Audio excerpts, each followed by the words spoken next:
दोस्तों, शासन ऐसा होना चाहिए कि लोगों में मुख्यमंत्री का नाम सुनते ही लॉ एंड ऑर्डर का डर स्थापित हो जाए। लेकिन रायबरेली में यहां सब बाबा वाले हैं। कहते हुए हैवानों की भीड़ ने एक दलित को पीट पीट कर मार डाला। वो चिल्लाता रहा, राहुल गांधी को पुकारता रहा, लेकिन वहां मौजूद लोगों ने ये कहते हुए उसे मार दिया। कोई उसे सुनने को तैयार ही नहीं था। क्या वो इंसान इस तरीके की मौत का हकदार था? सलाम नमस्ते दोस्तों, मेरा नाम फरीन अंसारी है और ये खबर आप मेरे official channel Fareen Ansari official पर देख रहे हैं। दोस्तों, रायबरेली के ऊंचाहार थाना क्षेत्र के ईश्वरदास गांव में 2 अक्टूबर को एक युवक की लाश रेलवे ट्रैक के किनारे मिलती है। लोगों ने पुलिस को जब सूचना दी तो चश्मदीदों ने बताया कि युवक के शरीर पर पिटाई के निशान थे, सिर पर गहरी चोट थी, छाती पर बेल्ट के निशान थे और पूरे शरीर पर नीले काले धब्बे पड़े हुए थे। पुलिस ने बताया कि युवक का नाम हरिओम पुत्र गंगादीन है, जो कि करीब 38 साल का है। वो फतेहपुर जिले के तरावती का पूर्वा गांव का रहने वाला है। वो करीब 1 अक्टूबर की रात करीब 1 बजे ऊंचाहार मार्ग पर ईश्वरदासपुर की ओर जा रहा था। तभी 24-25 गांव वालों ने उसे पकड़ लिया। गांव वाले उससे पूछताछ करने लगे। हरिओम ने बताया कि वो पास के ही गांव में रहता है, लेकिन गांव वालों ने उसके जवाब को माना ही नहीं। वो कहता रहा, समझाता रहा, लेकिन किसी ने उसकी एक नहीं सुनी। इसके बाद उसे डंडे और बेल्ट से मारने पीटने लगे, क्योंकि उन लोगों को लगता था कि ये हरिओम एक ड्रोन चोर है। दोस्तों, इस मामले में अब तक 3 वीडियो सामने आ चुके हैं। पहला वीडियो 3 अक्टूबर की सुबह सामने आया था। इसमें 6:30 से 7 बजे के बीच रेलवे ट्रैक के किनारे खून से लथपथ हालत में एक युवक का शव दिख रहा है। दूसरा वीडियो दोपहर 2 बजे सामने आया था। इसमें कुछ लोग लाठी डंडों से एक युवक को चोर चोर कहकर पीटते हुए नजर आ रहे हैं और ये युवक कोई और नहीं बल्कि हरिओम ही है। तीसरा वीडियो 4 अक्टूबर यानी कि शनिवार को सामने आया। वीडियो 1 मिनट 21 सेकंड का है। इसमें दिख रहा है कि वो यानी कि हरिओम जमीन पर अधनग्न हालत में पड़ा हुआ है। एक आदमी ने उसकी गर्दन पर पैर रखा हुआ है। कुछ लोगों ने उसके दोनों पैरों को पकड़कर खींच रखा है। भीड़ ने उसी की शर्ट से उसके दोनों हाथ बांस के डंडे से पीछे बांध रखे हैं। दोस्तों, वीडियो में दिख रहा है कि भीड़ में से कुछ युवक उसकी जांच और उसके प्राइवेट पार्ट पर बेल्ट मार रहे हैं। भीड़ गालियां देते हुए युवक से उसका नाम पता पूछ रही है। वो बोलता है कि हनुमानगंज और गुड्डू भैया। इसके बाद भीड़ उससे पूछती है कि बाकी 3 लोग कहाँ हैं। इसके बाद भीड़ में से एक आदमी आगे आता है और वो मारते हुए कुछ न कुछ बोलने लगता है। इसके बाद युवक दर्द से कराहते हुए जोर से बोलता है अम्मा, यानी कि अपनी मां को पुकारता है। भीड़ गालियां देते हुए उस पर पानी डालती रहती है। उसके दोनों जांघों और प्राइवेट पार्ट लगातार बेल्ट से पीटे जाते हैं, उस पे डंडे बरसाए जाते हैं।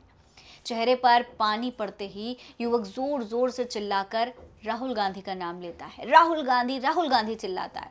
उधर भीड़ में से कोई जवाब देता है कि यहाँ सब बाबा वाले आदमी हैं।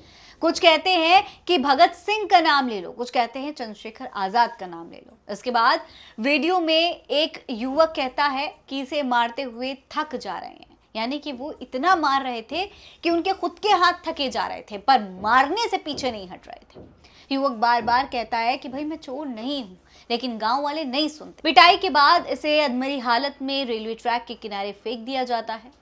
बाद में उसकी मौत हो जाती है। हरिओम की पत्नी पिंकी के मुताबिक पति मानसिक रूप से कमजोर था। रायबरेली में उसे मिलने आया था। पिंकी ऊंचाहार में एनटीपीसी परिसर में पंजाब नेशनल बैंक में सफाई कर्मचारी है। गेट नंबर 2 के सामने पिंकी का मायका है।